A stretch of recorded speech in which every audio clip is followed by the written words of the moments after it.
O ex-deputado federal Alexandre Ramagem foi detido na segunda-feira nos Estados Unidos pelo Serviço de Imigração e Controle de Aduanas, o ICE, a principal bandeira do governo Donald Trump contra a imigração ilegal.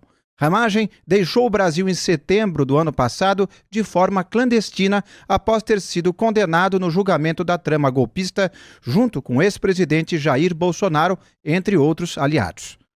O diretor da Agência Brasileira de Inteligência no governo Bolsonaro, Ramagem chegou aos Estados Unidos pela Guiana após cruzar a fronteira do país com o Brasil em Roraima, de carro.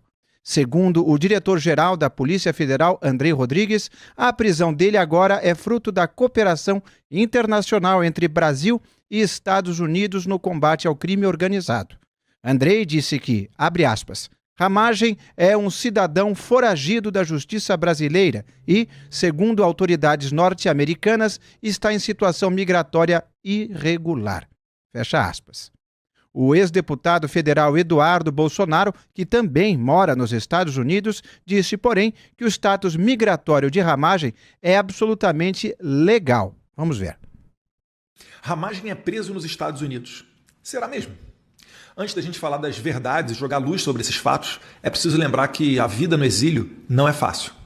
O status do Ramagem é absolutamente legal e ele aguarda o julgamento de um processo de asilo que normalmente é sim demorado, mas tem tudo para ser deferido.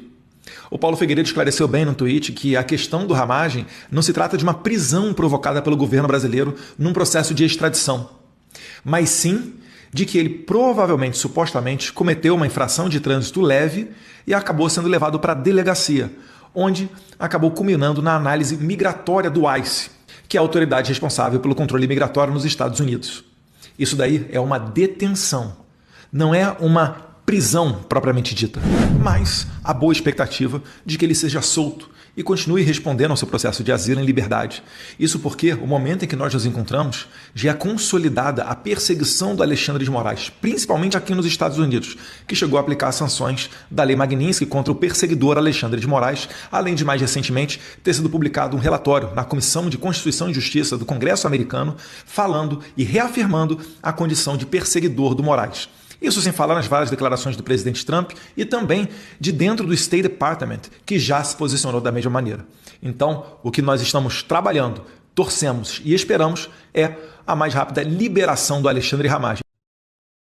O líder da oposição na Câmara dos Deputados, cabo Gilberto Silva, disse que pediu à embaixada americana asilo político para Ramagem e fez críticas à atuação do Supremo Tribunal Federal.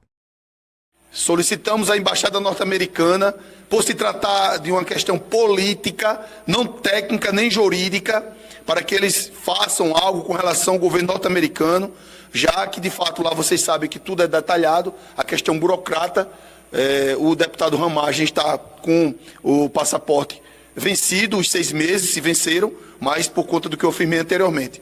Solicitamos à Suprema Corte revisão na decisão ilegal e inconstitucional da primeira turma, que de forma arbitrária, não sou eu que estou dizendo, meus amigos, senhores e senhoras da imprensa brasileira, é o artigo 53, já que é a nossa Carta Magna, não sou eu que estou dizendo, está lá expresso.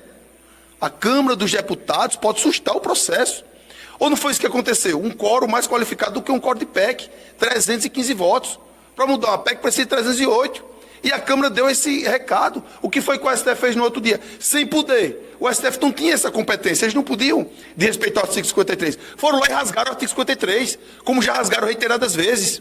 Temos vários parlamentares caçados de forma ilegal. Quem diga é o Deltan Dallagnol, independentemente se você gosta ou não dele. Ele foi caçado de forma ilegal. Então a Suprema Corte hoje brasileira é a maior ameaça à democracia, junto com esse consórcio de Lula e a Suprema Corte do nosso país, o STF.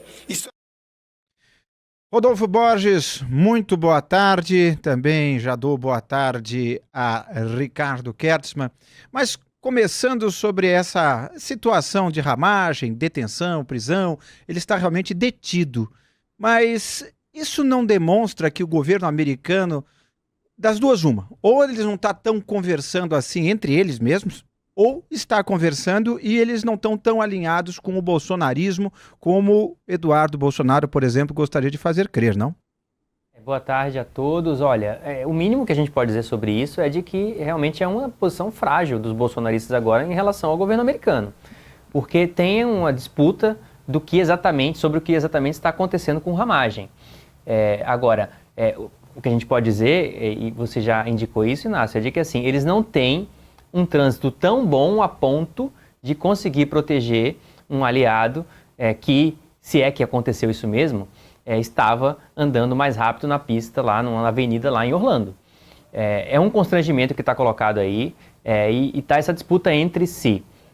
A Polícia Federal colaborou e ajudou a Polícia Americana a chegar no ramagem, porque aí são versões de bastidores que estão correndo por aí.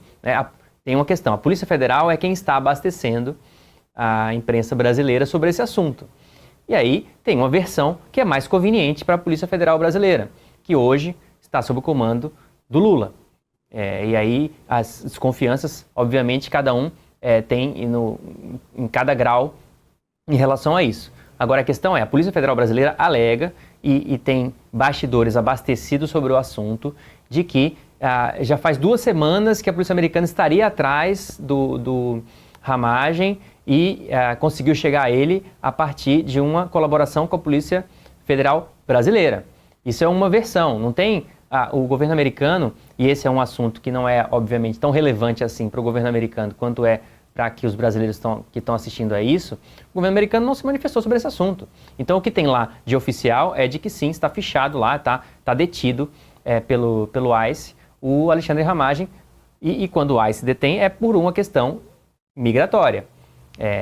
Ele tem um processo de um pedido de asilo político, e é o que argumentou aí o Eduardo Bolsonaro a partir dessa intervenção do Paulo Figueiredo, que é esse parceiro do Eduardo Bolsonaro lá nos Estados Unidos, que tem uma empresa que ajuda imigrantes a se estabelecer nos Estados Unidos e em Portugal, e diz o Paulo Figueiredo que é uma questão migratória e que ela vai se resolver no momento em que as autoridades americanas juntarem os pontos ali dos processos diferentes que existem e perceber que tem um pedido de asilo político do Ramagem sendo processado e, portanto, enquanto esse pedido estiver sendo processado, ele poderia ficar ali nos Estados Unidos.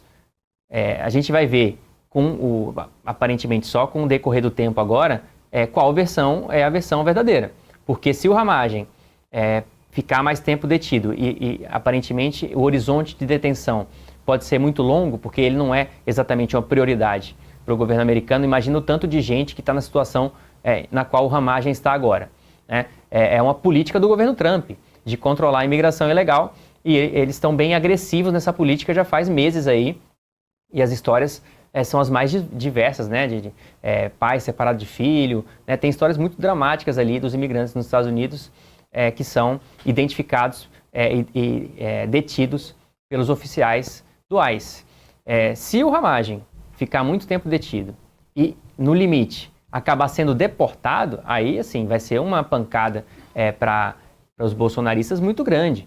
O Eduardo Bolsonaro, ele mencionou aí, nesse vídeo, a aplicação da Lei Magnitsky contra o Alexandre de Moraes. Eu, se fosse ele, nem sequer mencionaria mais isso, porque a punição ou sanção foi retirada sem que o Alexandre de Moraes tivesse dado sequer um passo atrás em relação à conduta que ele imprimiu em relação principalmente aos aliados do Jair Bolsonaro. Então, foi usado ali, essa sanção da Magnitsky foi usada pelo Trump entre várias outras pressões no contexto lá do tarifaço. E depois foi retirada como se nunca tivesse sido imposta, sem qualquer esclarecimento do governo americano também.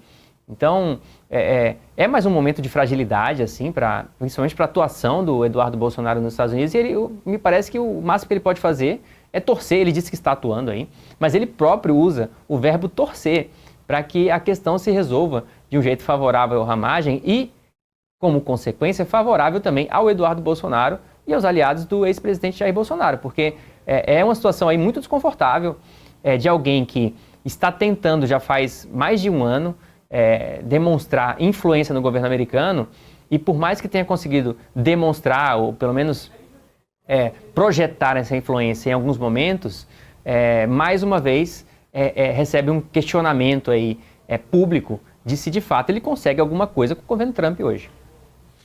Só antes de te passar a palavra, Ricardo, tem aqui uma informação interessante do O Globo, que a Polícia Federal descobriu que o Ramagem teve ajuda da família do garimpeiro Rodrigo Martins de Mello para obter documentos falsos nos Estados Unidos, visando conseguir uma carteira de motorista no país, e a PF também sustenta que ele teria usado um passaporte cancelado, portanto inválido, para alugar o carro. Com mais esses componentes, essa liberdade rápida que falou Eduardo Bolsonaro se torna cada vez mais difícil, né?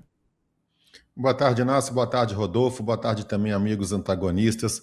Olha, essa informação, Inácio, ela se de fato for verídica e for confirmada, a situação do Ramagem piora, mas piora bastante, porque se tem alguma coisa que não é tolerável e não é tolerada pelas autoridades americanas, é uma informação falsa, é uma mentira. Quem já teve oportunidade de viajar para os Estados Unidos ou mesmo preencher um formulário para solicitação de um visto, se depara com perguntas chegam a ser ridículas, né? Perguntas que quaisquer pessoas que estivessem interessadas em conseguir um visto ou visitar os Estados Unidos iriam responder como não. Você utiliza substância ilícita e entorpecente, você tem a opção de explicar, de assinalar sim ou não. Você pretende visitar os Estados Unidos para traficar drogas ou para cometer atos de terrorismo? Essas perguntas são banais, elas estão nesses formulários. E, obviamente, quem quer cometer qualquer delito nos Estados Unidos não vai preencher e dizer assim, não, eu quero visitar os Estados Unidos porque eu estou pensando em fazer algo legal. É claro que não, mas essa pergunta é feita justamente sobre o aspecto legal, sobre o aspecto jurídico, que uma vez que você preencha isso, você esteja declarando o seu motivo e uma vez em território americano você faça algo diverso disso, né? Você prestou falsa informação, isso é motivo de severa punição. Aquela brincadeira não, aquela história que a gente vê muito em filmes americanos que envolvem julgamentos, que eles sempre falam, né? Você tem o direito de se manter calado e tudo que você disser poderá ser usado e será usado contra você, é aquilo mesmo. Não minta para uma autoridade americana, porque senão você corre um sério risco de se dar muito mal. Se o Ramagem falsificou documentos, né? Se ele conseguiu uma carteira de motorista de modo ilegal, isso piora, mas piora muito a situação dele. Agora, interessante aí, analisando a fala do Eduardo Bolsonaro, é impressionante como esse rapaz, ou ele é completamente descolado da realidade, e eu usei essa expressão durante diversas participações minhas aqui no Antagonista, seja no meio em Brasília, como no Papo Antagonista, quando ele se mudou para os Estados Unidos por vontade própria, ele não é exilado, ele não pediu asilo, nada, ele se mandou daqui por vontade própria, não tinha absolutamente nada contra ele inventou toda essa narrativa que é um perseguido político, isso é mentira, e está aproveitando, está curtindo a vida adoidado nos Estados Unidos, frequentando festas, frequentando rodeios, a esposa fazendo compras, isso tudo são dados públicos, são fotos públicas em que eles aparecem. Quando ele foi lá, eu me manifestei diversas vezes nesse sentido, de que a atuação do Eduardo Bolsonaro, aquilo que ele estava fazendo, além de ser contraproducente, era totalmente espalhafatosa, no sentido de que ele não tinha esse poder todo, que ele fazia questão de o tempo todo parecer que tinha. Eu vou fazer isso e eu tenho acesso à Casa Branca e vai acontecer esse tipo de medida e tudo mais. Quando houve a decretação da Lei Magnitsky, ele veio dizer que aquilo era a responsabilidade dele, que ele que tinha conseguido, e meses depois foi revogada, como o Rodolfo acabou de falar, sem a menor justificativa, não havia critério para poder impô-la e muito menos critério, né, para poder retirá-la. Ou seja, tudo isso sempre está muito ligado à maneira espalhafatosa do presidente Trump, do governo Trump agir. Mas voltando, né, ao que o Eduardo dizia, me chama a atenção aqui também, Inácio, quando ele diz, não, olha, vejam bem, ele não está preso, ele está detido. Ah, que bom, eu achava que as coisas eram semelhantes, mas segundo o Eduardo Bolsonaro, não, são coisas diferentes. Então ficamos assim, viu, Inácio? Se um dia eu fizer alguma bobagem e for detido, que fique bem claro, hein? Eu vou estar atrás das grades, eu vou estar sob sob custódia das autoridades policiais, mas eu não estou preso, eu estou apenas detido. Aliás, nesse sentido, o Eduardo Bolsonaro nem poderia mais achar ruim, né, da prisão do pai. Ele pode dizer o seguinte: meu pai está detido em casa, ele não está preso. Quem sabe assim ele consegue convencer a patuleia dele que a realidade é outra. Essa turma vive mesmo em realidade paralela e aí está mais uma vez a prova.